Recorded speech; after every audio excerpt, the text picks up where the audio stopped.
Alright, so we're doing this one. Guys, we'll start here. Question. What? Your stapler. Yeah, I'll get to you later. What I want to do a couple of these first. Whoa. Puberty stuff. I want to go through these and hopefully get some practice at them. Tomorrow is 2-6, but it's going to be pretty much the same thing as what we're doing now, but we're going to focus a lot on just angles tomorrow. This one has angles in it, but some of the stuff we talk about today will have segments in it too. This one mimics something we've already done. So hopefully when we're done with this, we can look at this and then compare it to another proof we've already done. And even though the pictures are different, even though the information we start off with is different, the arguments and the statements are exactly the same. Okay, so we're going to kind of compare these when we're done. First thing you're going to do is write your given stuff down. Okay. Something that, I'm not saying to do this on end of course exam. I'm not saying to do this on tests that we do by hand and stuff like that. But if you've got your given here, and that's a lot of stuff to write down again, right? And you're just basically copying it. So if you want to, I don't have a problem with this. You want to draw an arrow and say, hey, that stuff's going right there. That's okay. Nothing wrong with that. But understand what that statement is and all the things that are said in that statement. Is that okay with everybody? Okay. I'm going to actually write it down. So OB, that ray, bisects angle AOC. OE bisects angle DOF. And angle AOB is congruent to angle DOE. And that's given. Okay. Now, yesterday, we kind of walked through those 7 steps that will help you on a proof and help you start organizing your thoughts. And step 1 was to write your given down, so we've done that. Step 2 was to look in your given information for congruencies that are explicit. Okay. When I use the word explicit, I'm not hiding anything. Okay, being very upfront with you. Does that make sense? Because listen to explicit music, they really don't hide anything from you, right? They use words that you probably wouldn't use in front of mom and dad, right? Okay, but they're not hiding their feelings and their thoughts from you. They're telling you the way they feel, and it's called explicit. Okay, if I'm hiding something from you, okay, let's say tomorrow or today later on, I say, man, tomorrow's my favorite day. We haven't had a quiz in a while. Did I come out and say we're having a quiz? No. Okay, but I'm implying it, right? Okay, so that's being implicit. No quiz tomorrow. Maybe. No quiz. Promise. Okay. So here they're being explicit. So whenever there's an explicit congruency or equality, you want to go to your picture and you want to draw it in. So I'm going to find angle AOB. It's that angle right there. And I'll find angle DOE, which is that one there. And we're going to put markings in and say that they're congruent. Okay. The next thing we wanted to do is look at our vocabulary that's in our given information, because they provide other congruencies, other relationships through vocabulary words. Okay, and those are what we're going to find out here. We're going to find 2 congruencies, but they're implied congruencies. They're being pretty implicit with us here. And the first vocabulary, what's the vocab word you see up there in your given? Bisects. Okay. Now, what are we bisecting? What is the bisector? What is doing the bisecting? And what is getting bisected? So let's answer that first. What object is doing the bisecting? OB, right? Ray OB is bisecting a what? Angle. An angle. Okay. So so basically we got an angle bisector, right? If we go back to the glossary in our textbook, it's going to say an angle bisector is a ray that takes an angle and does what with it? Right? Splits in half. And those 2 halves that you get are what to one another? Congruent. Congruent. So that's the congruency that they are hiding with that phrase right there. Okay? OB bisects angle AOC. They're implying that when you come over to angle AOC, right there, that angle, they're implying that you should know that this blue angle and that angle right there should be congruent to one another. So we're going to write down that angle AOC. Oh, sorry, not AOC, it's AOB. AOB is congruent to angle BOC. Okay. And I already drew it in, but you can go back.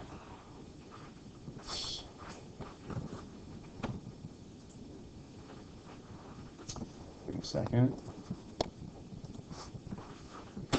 Once you come up with a new congruency, you always want to draw that in. Okay. Now I only put one mark in there because it was referencing AOB to angle BOC, and AOB already had one mark in it, so BOC gets the same marking. Is that all right?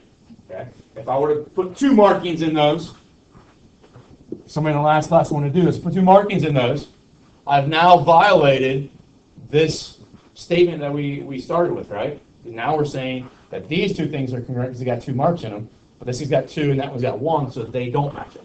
All right? They need to stay. We can't alter that statement and basically contradict. You guys know what contradict means? Okay. We don't want to contradict some given piece of information. Okay. So now we've got three angles up there that all have one mark in them, right? So what's that tell you about any two of those three?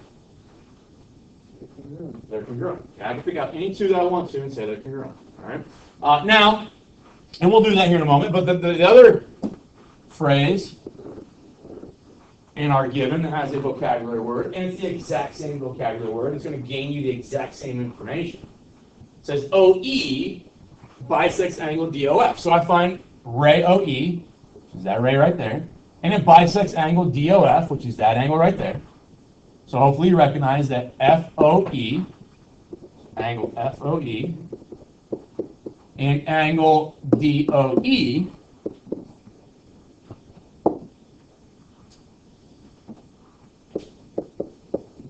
are congruent as well. Is that doable? Okay. I get that congruency. Now I'm going to go back up to my picture. And I'm going to indicate, I'm going to draw in that congruency. Okay. What vocab word was providing that information? Bisects. So my reason that I got this stuff is because I know what the back of the book tells me that an angle bisector is. Okay? So we're going to use definition of an angle bisector. Because if I look in the back of the book, it's going to say that it is a ray that takes a larger angle and divides it into two congruent smaller angles. Okay? And that's what we're coming up with. We're just being specific for our particular problem and writing what those names of those angles are. Okay? But now, when we look at this, and this is the idea, this is the reason I want to make sure we're putting stuff into our pictures. When we look at that, it's kind of hard to just look at these statements. If I look at just those statements, it's going to be hard initially to piece things together to come up with something new. If I look at my picture, we got the idea that all of these things are congruent, right? Okay? So if all those things are congruent, can I just pick out any two of them and any two of them be congruent? That's the idea we talked about yesterday, right? If I've got all these markers, all these red markers, what, 6 red markers here. If I pick out just these two, can I say those two are congruent? Can I put them back in and pick out those two and say those two are congruent? So that's the idea. We've got 4 angles here. They're all congruent.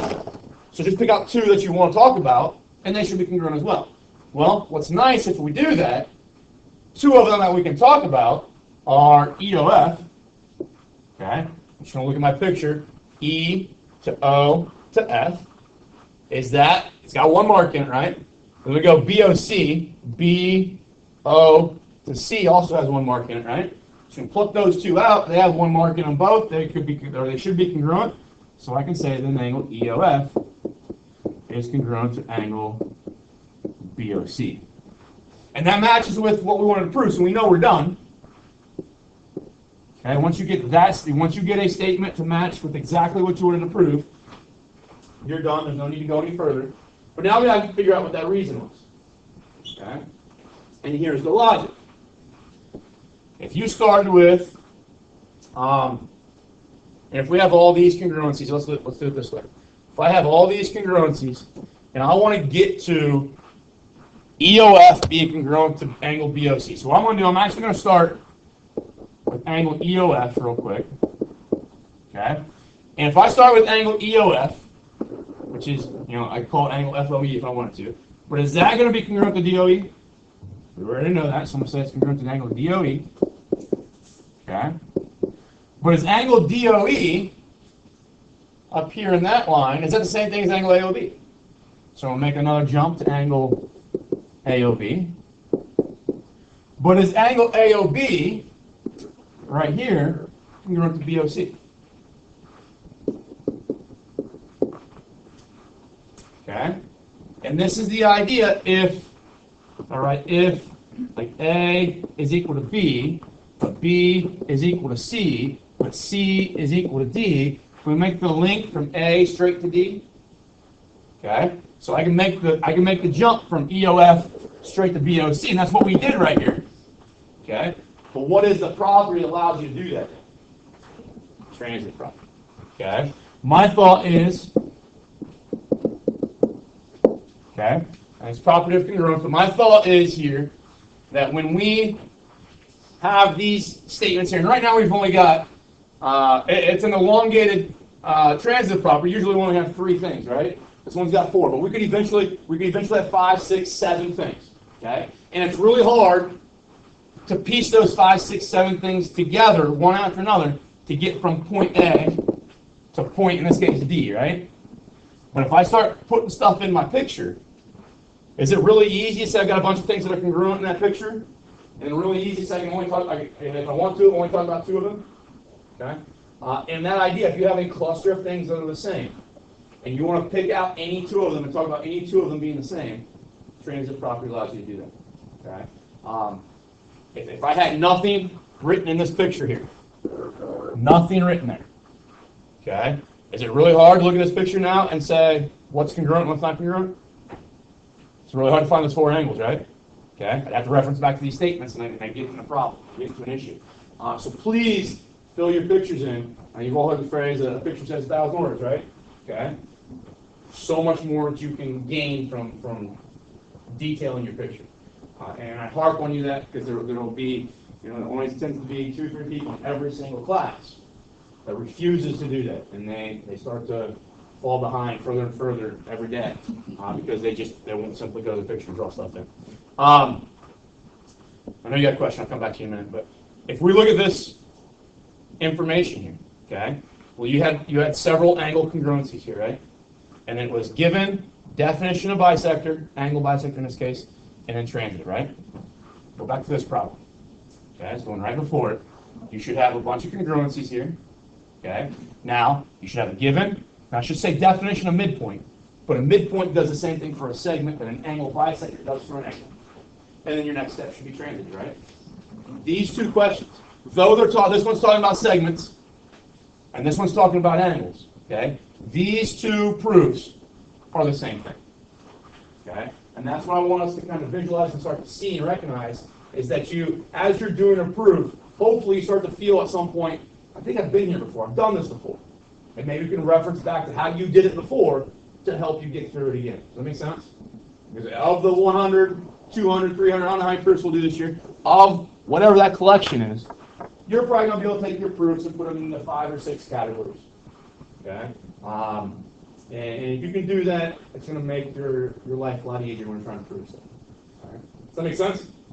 Good question. It's a little cold in here. It's not a question, it's a statement. Yeah. Some people I'm hot. And I'm hot. I have a sweatshirt and leggings on and I'm freezing.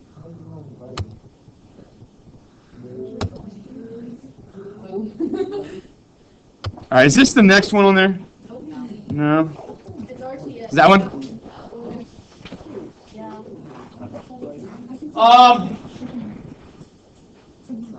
This one does a good job of kind of giving us a visualization of what we're really doing and why we're doing this, okay? Why we're doing proofs. We have 2 segments, RT and WY, okay, they are congruent to one another. We also have ST and WX, and they're congruent to one another. And we want to prove then that RS is congruent to XY, okay? That's obviously our given. You write that stuff down.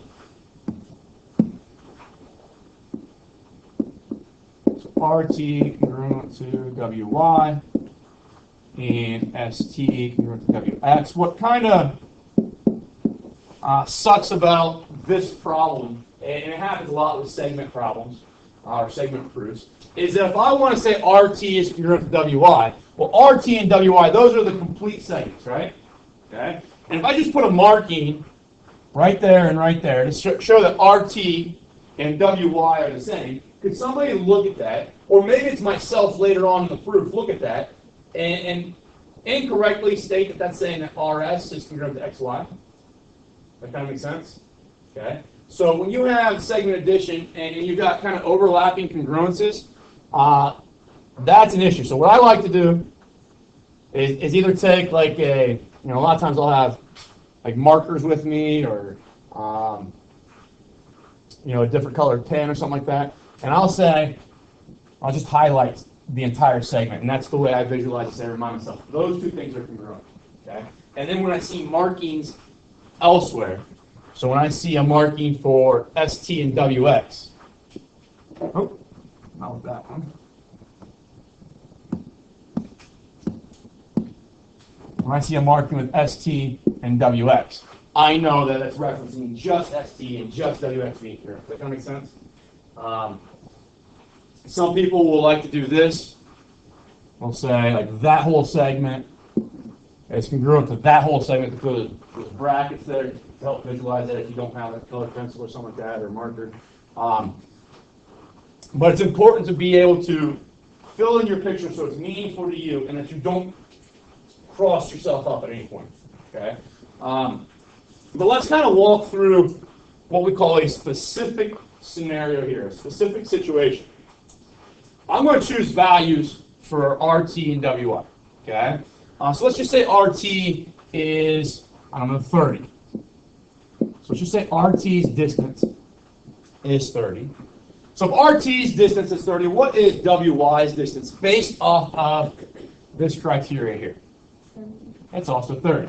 Okay? So when I'm finding a specific situation here, and you can do this a lot of times in your proofs. If you're going to use a specific situation to help yourself out and decide what steps you're going to take in your proof, just make sure that your values that you choose do not violate any of these rules. And so far, congruence eventually means equality for us, right? So I didn't violate that yet. Okay? And it also says ST is congruent to WX. So let's just choose things for ST. Let's say ST is, 15. No, let's go 12. Okay? ST is 12. Okay? Hopefully you recognize that I had to choose a number that's between 0 and 30 there, right? Okay? So if ST is 12, what is WX? 12. 12 as well. Okay? Now logically thinking, what does RS have to be? 18. This is an addition postulate, right? You did that subtraction. What does XY have to be? 18. What do you know about those two numbers, 18 and 18? They're the same. They're the same, and that's what we're trying to prove, right? Okay? But now what is the reason for proofs is that is a specific situation.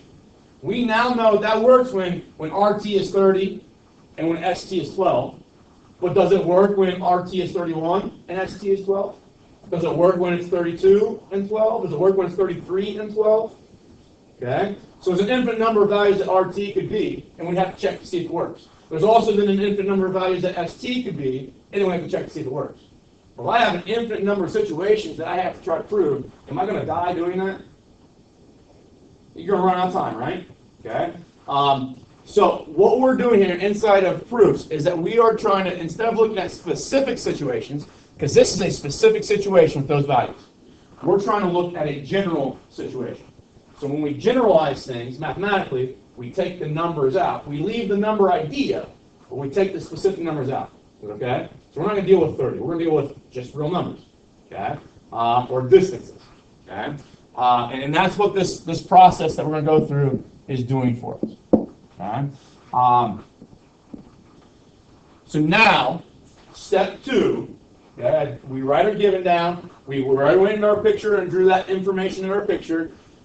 The next thing is look at vocabulary words. There are no vocabulary words. Okay, so we skip that.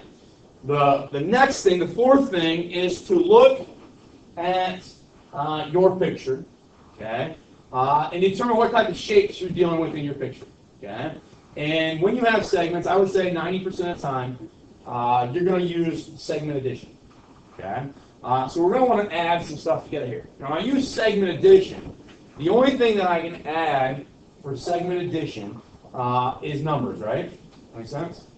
Okay. So I need to start talking about these things in regards to numbers. So the first thing I want to do, and this is just kind of eventually becomes a technical procedural thing that we do, but instead of talking about RT's shape, I want to talk about the number that RT has, the distance of RT. So write RT, same thing for WY, and then same thing for ST and WX. So I'm just going to change those from congruency and the idea that the shapes overlap one another, now to equality, to saying whatever the number RT is, whether it's 30 or 31 or whatever, it's the same thing as whatever WY is. And what that does, what that allows to happen, is now that 30 that we used prior can alter and change however it wants to. Does that make sense? Okay. And then the same thing for ST and WX. They can change and become anything they want to. Okay. And that's going to be, does anybody remember what allows you to go from a congruent statement straight to an equality statement? What rule told us that if you have two things that are congruent, you automatically know their measurements are equal? It's a definition.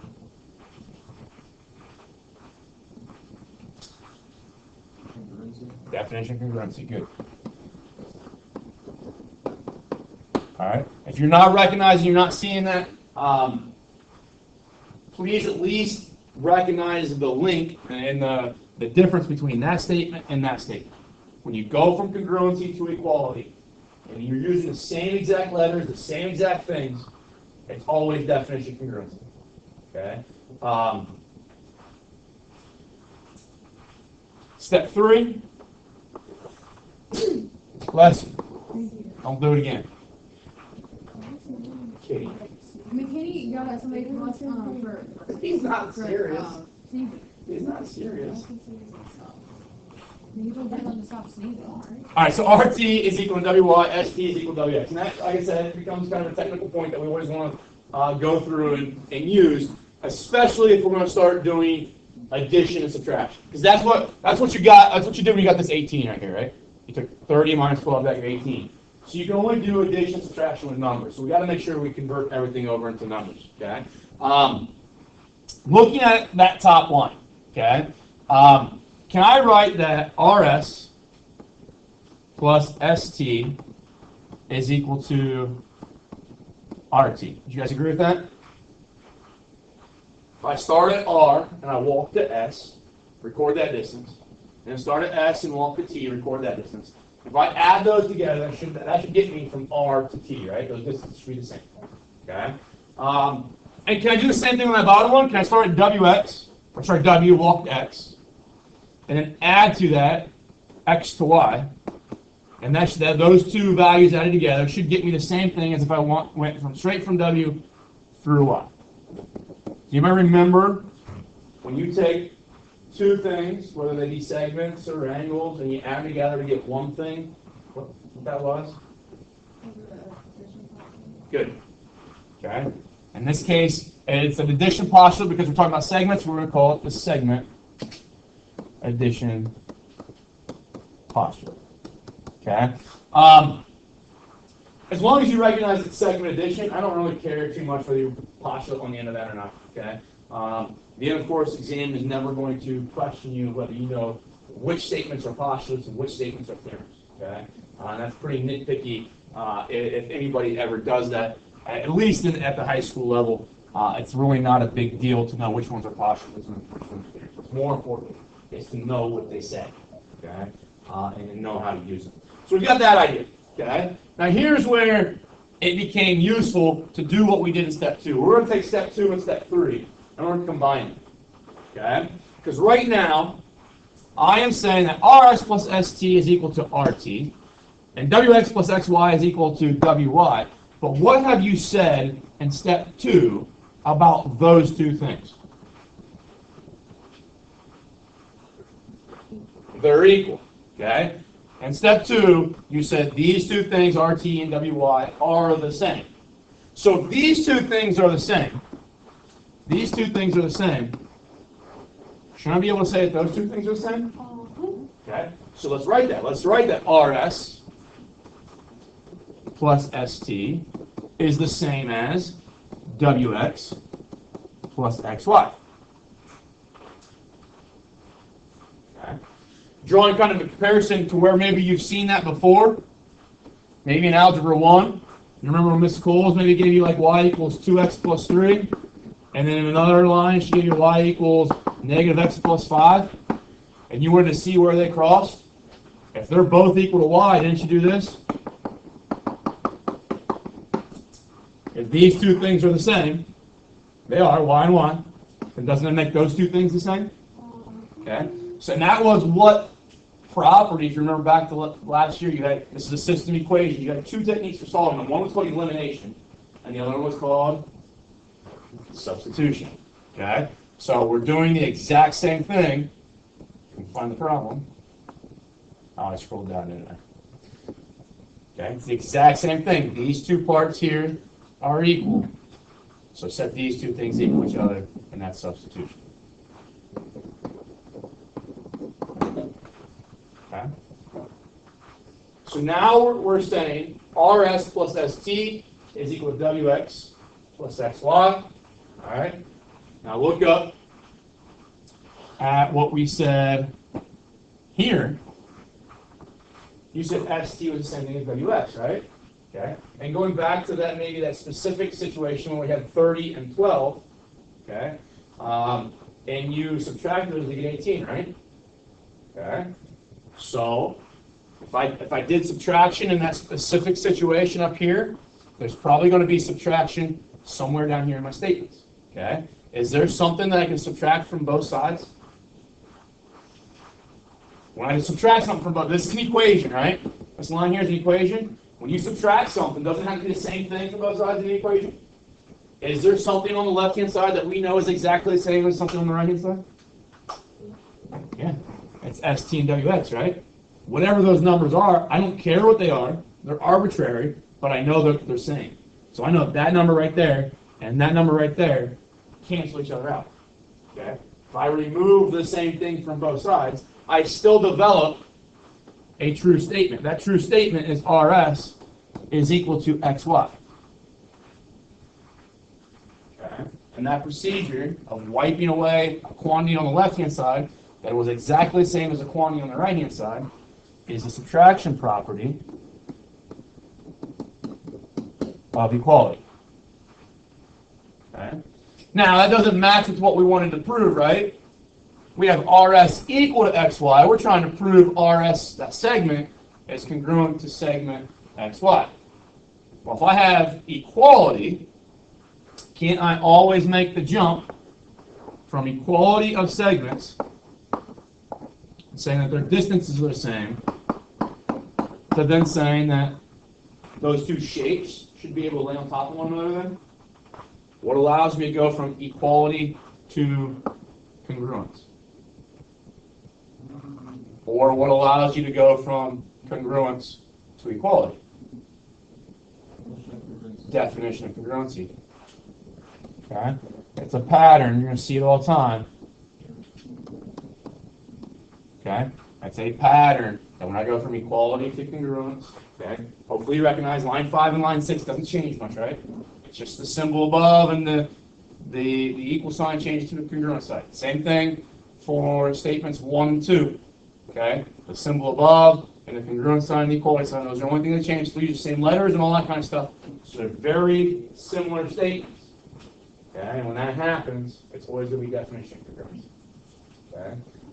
And it's just a kind of, like I said, it's a technical thing so that we can actually do the algebra. Okay? Is that something we can do? Does that make sense? So now what we've done is we've proven that no matter what you start with, RT is 30, maybe RT is 40, maybe RT is 30.5, maybe RT is pi, okay? Doesn't matter. If I have ST and ST is the same thing as WX, when I'm done, okay, no matter what values I start with for RT, ST, when I'm done, I know that RS is going to be congruent to XY, no matter what values you start with. Does that make sense? Okay.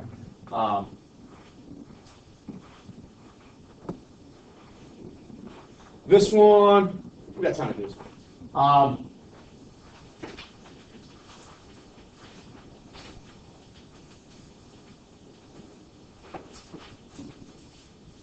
This is a very, very common proof, and it's going to eventually be, we'll spend a little bit of time on it again later on, but we'll use it, and we'll call it the common segment theorem.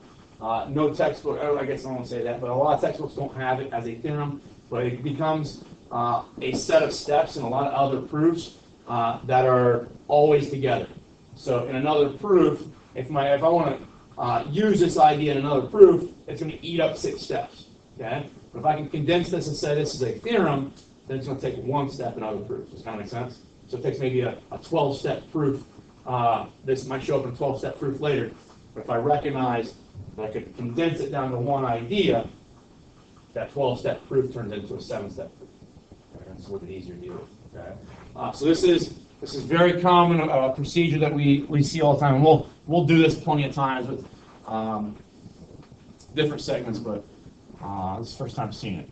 It says given EF is congruent to GH. So EF, that distance there, and GH is that distance there. So that's given. All right? So again, what I'm trying to get at is if I know EF is the same thing as GH, so let's just choose some arbitrary values. Let's say EF is 20 and GH is 20. Okay? They want us to prove that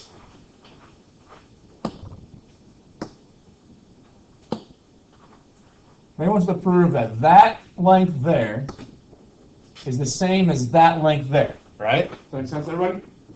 What segment do those two colored segments have in common? FG, okay? Now, I don't know what FG's length is, so let's make it arbitrary, or let's make it specific. Give me a value for FG. What do you think? What do you want it to be? 150. 150? Yeah. Okay, so if this is 150, FG is 150. What is EF plus FG going to give me then? 170, right? Okay. What is 150 plus 150 FG plus GH? What's that going to give me? 170. What do you know about the two 170s? They're the same. They're equal. They're in the shapes that they come from are congruent. So we want to start off with the fact of looking at this picture. Okay.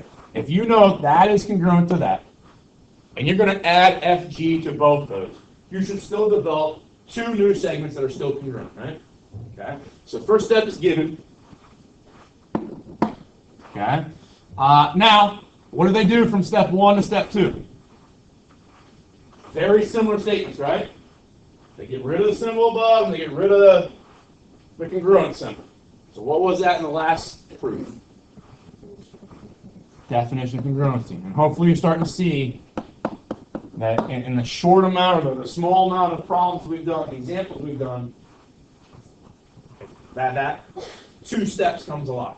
Okay, or those 2 steps come along. Okay.